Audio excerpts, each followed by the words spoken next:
Agar bisa bermain untuk timnas Indonesia pada September 2025, Menpora mempercepat proses naturalisasi 3 pemain keturunan.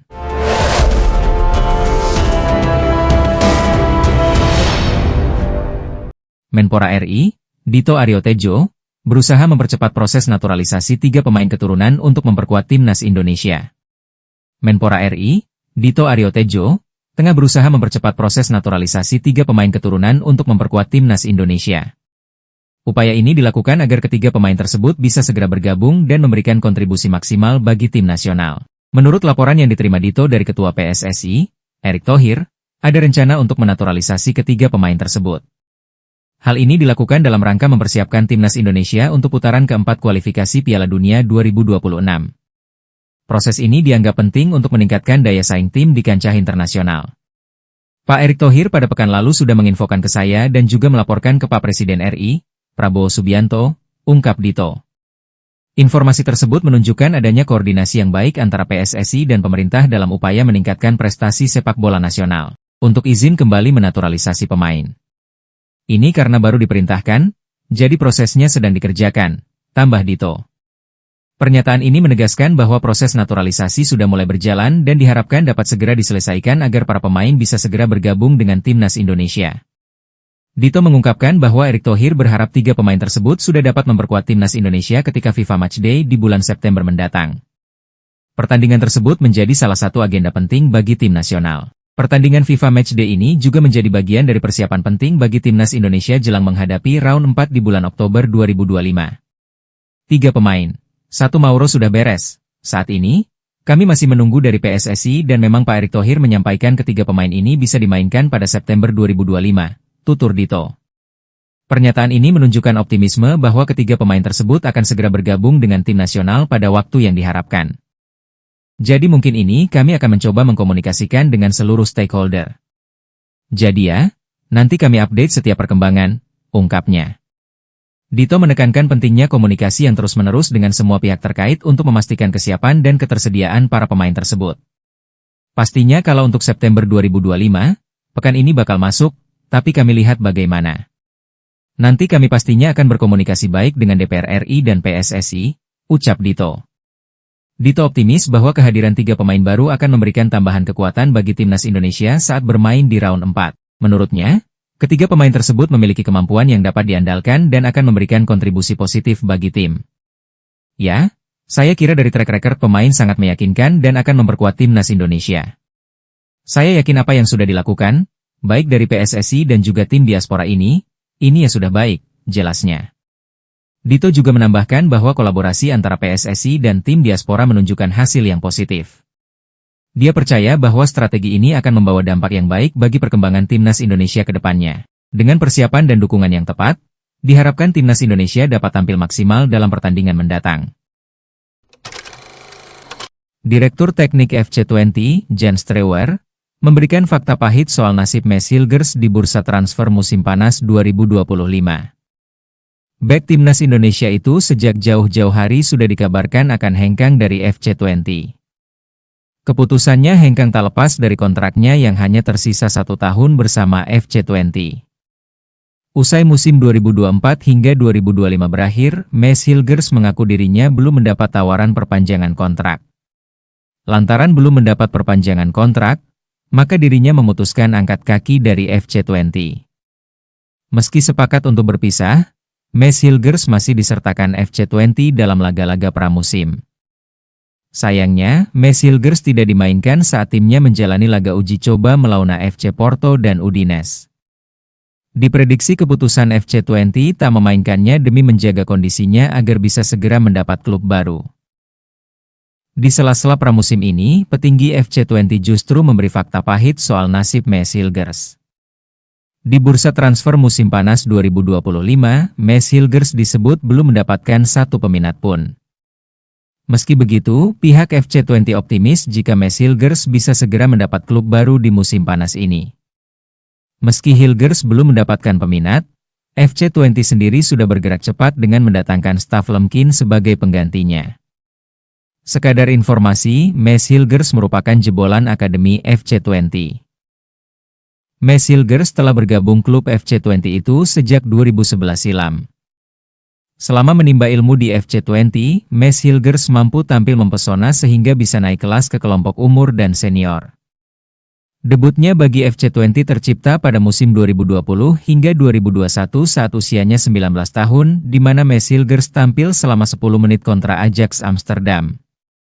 Sejak debutnya itu, Mads Hilgers mampu mencatatkan 132 penampilan di segala ajang dengan sumbangan 4 gol dan 2 assist. Sayangnya, kiprahnya bersama FC20 tak akan bertahan lama karena situasi kontraknya yang memaksa pihak klub harus menjualnya di musim panas 2025. Media Irak Ekstra Panik Indonesia bakal diperkuat 2 pemain naturalisasi baru. Mereka meminta tim kesayangan untuk siaga 1. PSSI terus melanjutkan program naturalisasi untuk memperkuat timnas Indonesia. Rumornya ada 2 pemain yang bakal segera jadi warga negara Indonesia. Rumor yang santer diperbincangkan adalah Thijs Dallinga yang kini memperkuat klub Italia Bologna dan Miliano Jonathan FC Utrecht. Media Irak Ekstra mengatakan tim negaranya harus siap-siap dengan kekuatan Indonesia yang bakal tambah menakutkan dengan kedatangan 2 pemain tersebut. Kita perlu memonitor dengan cermat persiapan kekuatan lawan, terutama pemain naturalisasi, untuk mendapatkan tindakan penanggulangan terbaik, tulis Irak Ekstra dalam artikelnya, dikutip Kamis 2025. Dengan skuad yang sekarang, Indonesia telah mampu mengalahkan tim-tim dari Timur Tengah, Arab Saudi dan Bahrain sudah menjadi contohnya, lanjutnya. Apalagi dengan bertambahnya pemain naturalisasi baru yang bermain di Liga Top Eropa, ini sangat mengkhawatirkan, tegas Irak Ekstra. Bek timnas Indonesia, Jai Idzes dikabarkan selangkah lagi gabung klub Serie A, yakni Torino. Jai Idzes kini diambang kepergian dari Venezia FC setelah dikabarkan mencapai kesepakatan pribadi dengan Il Toro. Kini jurnalis asal Italia, Nicolo Schira memberikan informasi eksklusif soal masa depan Jai Idzes melalui cuitan eks pribadinya, pada Kamis, 7 Agustus 2025. Dikatakannya, Jai Idzes kini telah mencapai kesepakatan secara verbal untuk bergabung Torino. Selain itu, bek berusia 25 tahun itu juga menyetujui kontrak berdurasi 4 tahun hingga 2029 dan gaji sebesar 1 juta euro per musim. Jai Idzes telah menyetujui persyaratan pribadi untuk kontrak hingga 2029, 1 euro juta tahun, dengan Torino, tulis Nicolo Schira. Selain itu, jurnalis Italia tersebut juga mengabarkan bahwa saat ini Torino sedang berupaya bernegosiasi dengan Venezia. Il Toro disebut menawar Jai Idzes sebesar 89 juta euro. Sekitar Rp152.171 miliar, plus sejumlah klausul tambahan. Sekarang Torino sedang berupaya mencapai kesepakatan dengan Venezia 89 juta euro plus bonus, ucap Nicolo Schira. Sassuolo dan Genoa juga tertarik pada bek tengah tersebut, tetapi Toro saat ini memimpin persaingan, tutupnya. Tentu saja sinyal hengkangnya Jai Idzes dari Venezia ini sudah terlihat dari sehari sebelumnya. Pasalnya, pria yang akrab disapa Bang Jayadi itu sudah menghilang dari skuad Venezia saat beruji coba melawan Lille, pada Rabu, 6 Agustus 2025, malam. Idzes tidak masuk ke dalam daftar pemain ketika Venezia dikalahkan Lille 3-0 dalam laga uji coba di Kompleks Sportif de Lucin Eden Hazard. Hal itu bisa jadi sinyal bahwa kapten timnas Indonesia tersebut sedang mengurus kepindahannya ke Torino. Walau diklaim telah mencapai kesepakatan personal, kepindahan Idzes ke Turin tidak hanya bergantung kepada Venezia. Pasalnya, dikabarkan Venezia hanya akan melepas Jai Idzes di angka 10 juta euro atau sekitar 188,2 miliar rupiah. Di sisi lain, jika gabung Torino tentu Jai Idzes akan mendapatkan perkembangan di dalam karirnya. Selain itu, Jai Idzes juga bisa menyusul kiper timnas Indonesia yakni Emil Audero yang sebelumnya sudah resmi gabung Cremonese di bursa transfer musim panas ini. Menarik dinantikan, akankah kesepakatan Jai Idzes dengan Torino ini akan segera terwujud? Kabar seputar striker Bologna FC, Thijs Dallinga, sebagai salah satu pemain keturunan yang tengah dipantau PSSI untuk proses naturalisasi kembali mencuat ke permukaan. Namun hingga kini belum ada pernyataan resmi yang memastikan apakah proses itu benar-benar sedang berlangsung atau tidak.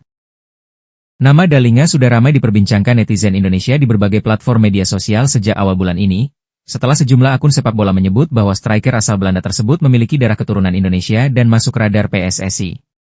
Spekulasi semakin liar setelah beberapa pemain keturunan sebelumnya seperti Ragnar Oratmangoen, Nathan Choyaon, dan Ivar Jenner sukses membela Merah Putih, sehingga publik berharap Dallinga bisa menyusul sebagai tambahan amunisi di lini serang timnas. Namun, dalam wawancara terbaru bersama PSSI TV, Ketua Umum PSSI Erick Thohir memberikan jawaban yang cukup diplomatis dan cenderung menahan diri saat ditanya langsung, apakah Dallinga benar-benar sedang diproses? Menurutnya, Selama surat resmi belum masuk ke PSSI, ia memilih tidak membocorkan apapun ke publik demi menjaga kredibilitas federasi dan mencegah ekspektasi berlebihan yang bisa berujung pada kekecewaan. Dalam wawancara yang disiarkan melalui kanal resmi federasi, Erik menegaskan bahwa ia tidak bisa memberikan komentar soal Dalinga karena status administrasinya belum jelas. Kalau dari pengamat, dari sosial media lebih ahli ya silakan. Tapi kami dari PSSI kita menjaga, tegas Erik. Ia menambahkan bahwa PSSI punya prinsip untuk tidak membocorkan proses yang belum final karena terlalu banyak kejadian sebelumnya di mana kabar naturalisasi sudah ramai dibahas namun berujung gagal. Dengan tinggi 1,85 meter dan gaya bermain sebagai target man klasik, Dalinga dianggap cocok mengisi kekosongan striker murni di timnas Indonesia yang selama ini kerap mengandalkan pemain sayap untuk mencetak gol.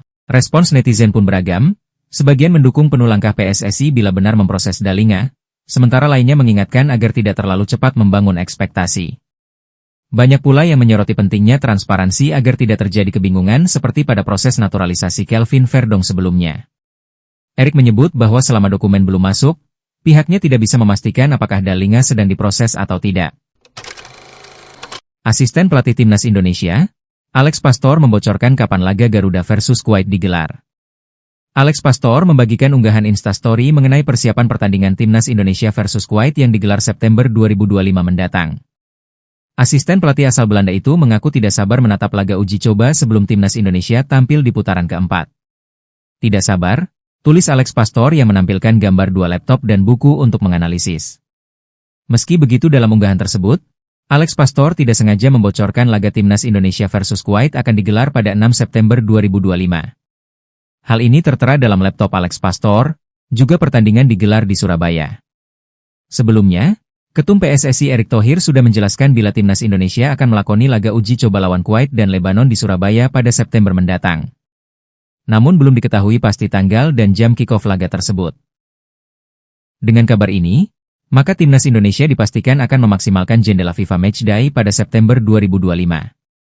Menurut kalender FIFA, pertandingan dari 1 hingga 9 September 2025 akan masuk jendela FIFA Matchday.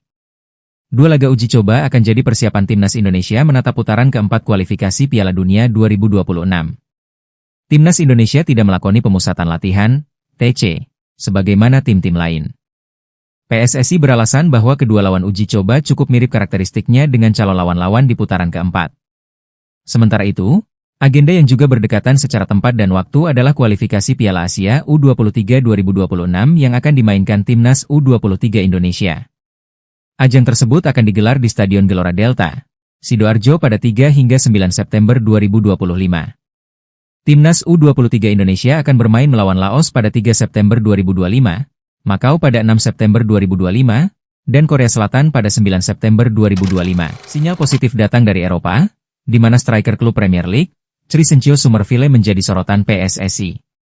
Setelah Crescencio Summerville dikabarkan menghindari pertanyaan seputar kemungkinan membela timnas Belanda, rumor mengenai ketertarikan PSSI untuk menaturalisasinya kembali menguat. Dalam sebuah wawancara, Summerville secara terbuka menyatakan fokusnya saat ini hanya pada penampilan bersama klubnya. Sikap ini direspons oleh publik dan diakini menjadi celah bagi PSSI untuk mendekatinya. Summerville dinilai bisa menjadi solusi untuk lini serang timnas Indonesia, terutama setelah cedera yang dialami penyerang andalan Ula Romeni.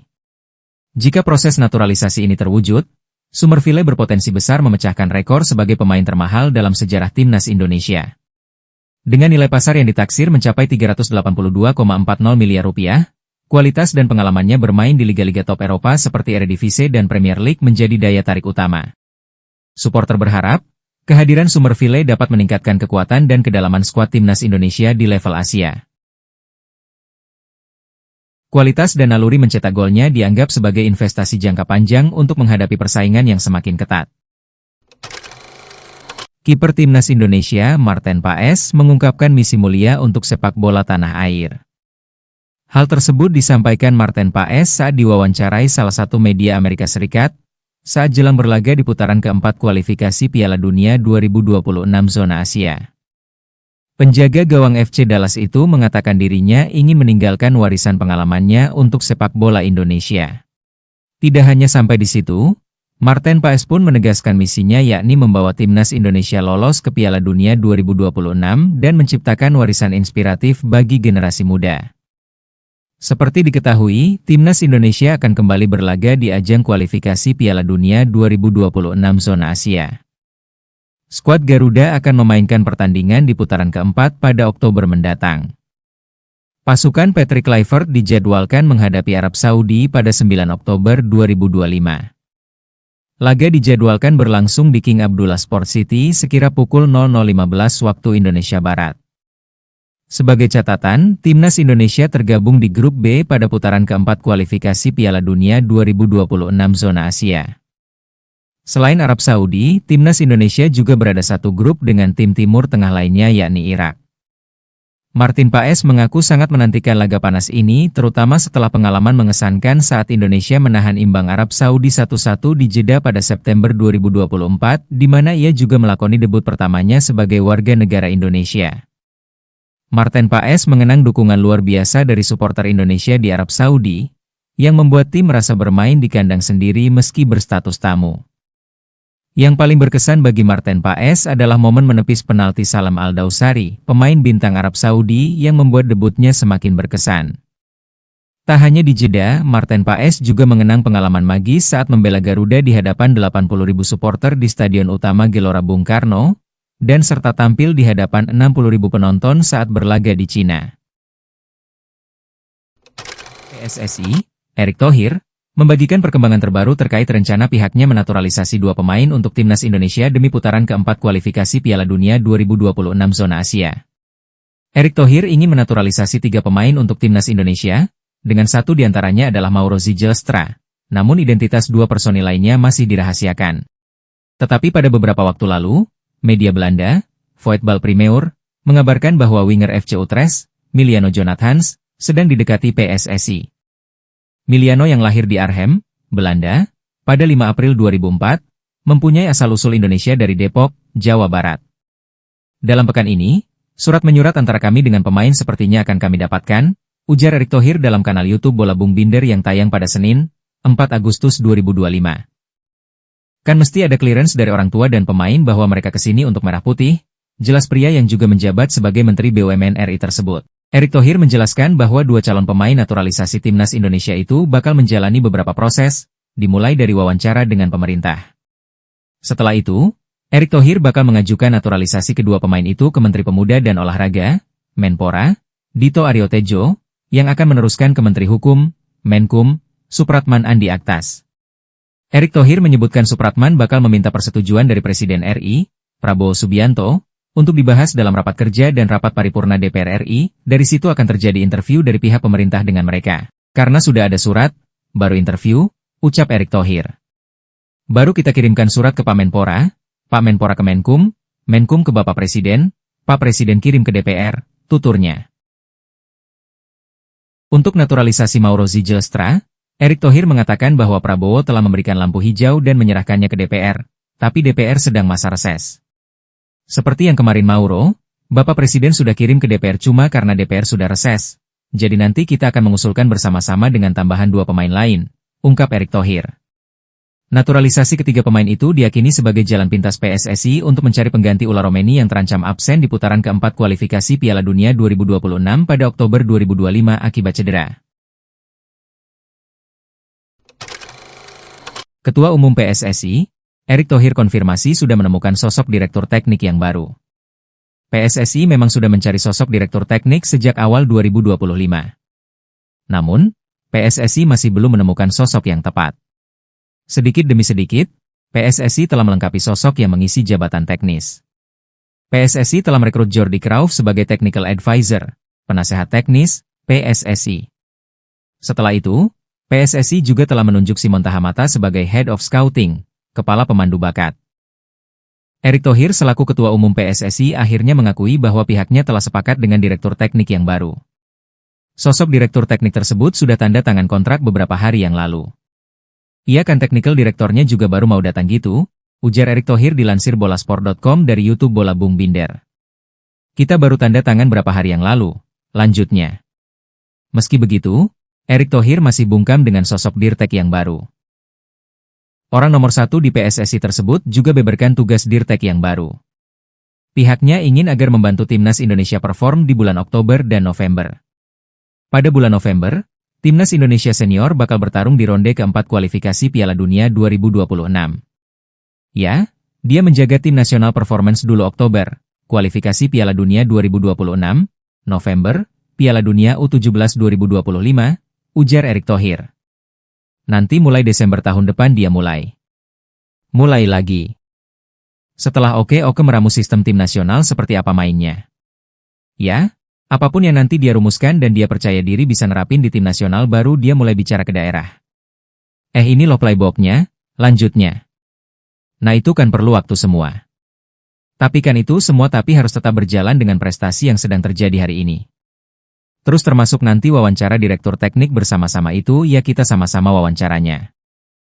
Jangan nanti datang direktur teknik ribut lagi. Sama. Iya, benar. Betul-betul. Kan kita ini membangun teamwork, tutupnya.